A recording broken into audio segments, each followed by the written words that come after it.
Sir, आज सकाळपासूनच सुनील तटकरे यांनी तुमच्या पक्षातल्या सर्व खासदारांना संपर्क केल्याची माहिती मिळते आणि वडील आणि लेकीला त्याच पक्षात राहू दे आणि बाकीचे सगळेजण या पक्षात अजित पवारांसोबत या, अशा पद्धतीचं सुनील तटकरे यांनी तुमच्या खासदारांशी बोलल्याची माहिती मिळते. त्या संदर्भात काय? आत्ताच्या बैठकीला माझ्या माहितीप्रमाणे 4 ते 5 खासदार इथंच उपस्थित होते. आता त्यांनी काय केलंय, कुठे काय केलंय याची आम्हाला कल्पना नाही. आजच्या बैठकीमध्ये खासदारांसकट आज महिलांची आणि त्याचबरोबर युवक आणि विद्यार्थी संघटनेची आज बैठक होती. सर्वजण उत्स्फूर्तपणे उपस्थित आहे.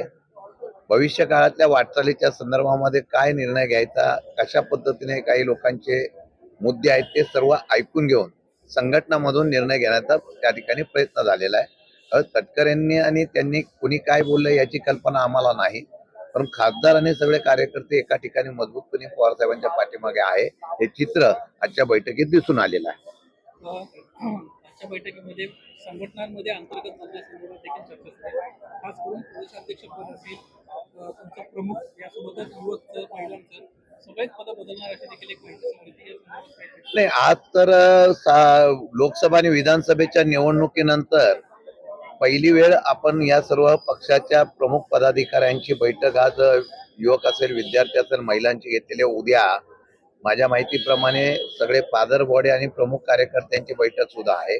यामध्ये सर्व राज्यातल्या पदाधिकाऱ्यांचं मन जाणून घेऊन वेगवेगळ्या प्रकारच्या ज्या चर्चा होतात की पक्षाचा विलीन होणार आहे, पक्षाचा त्या ठिकाणी खासदार जातील, हे जातील, ते जातील, अशी जी चर्चा आहे, या चर्चेच्या संदर्भातून कार्यकर्त्यामध्ये सुद्धा संभ्रमाची आणि चर्चेचा विषय होता.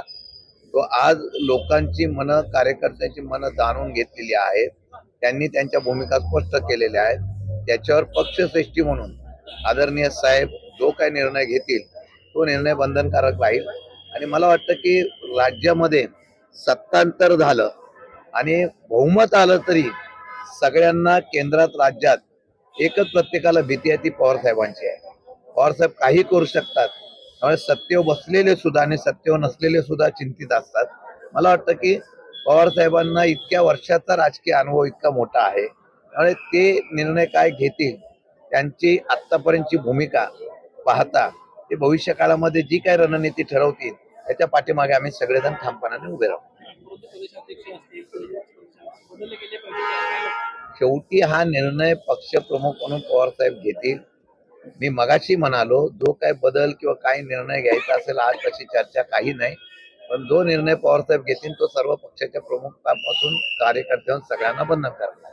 जी चर्चा झाली त्याच्यामध्ये प्रामुख्याने सुप्रिया सुळे आणि शरद पवार यांना बाजूला ठेवून बाकीचे सर्व आमच्यासोबत या असा सूर होता.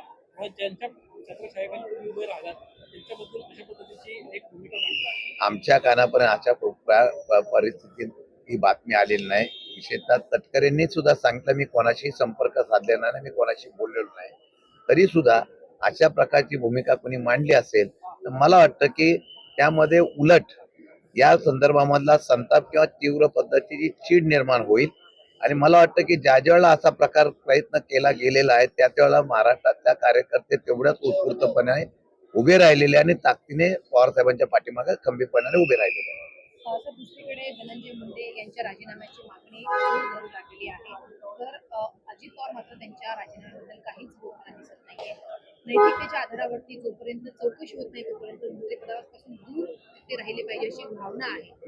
काय सांगाल या संदर्भात? नाही, महाराष्ट्राची परंपरा आहे, एखाद्या वेळेला आरोपाच्या बाबतीमध्ये कोणत्या मंत्र्यावर जर अशा प्रकारचा आरोप होत असेल तर त्या बाबतीमध्ये अनेक म्हणजे आर पाटलांपासून अनेक अशा प्रकारचे मंत्री होऊन गेलेले आहेत की त्यांनी नैतिकतेच्या माध्यमातून त्यावेळेला राजीनामा दिलेला आहे.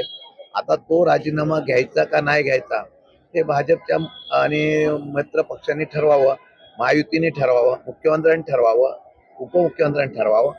शेवटी निर्णय त्यांना घ्यायचा आहे आणि त्यांनी तो निर्णय घेण्याच्या बाबतीमधला जर त्या समयसूचकता दाखवली तर ठीक, नाही दाखवलं तर मग त्यांचा तो निर्णय त्यांनी घ्यावा.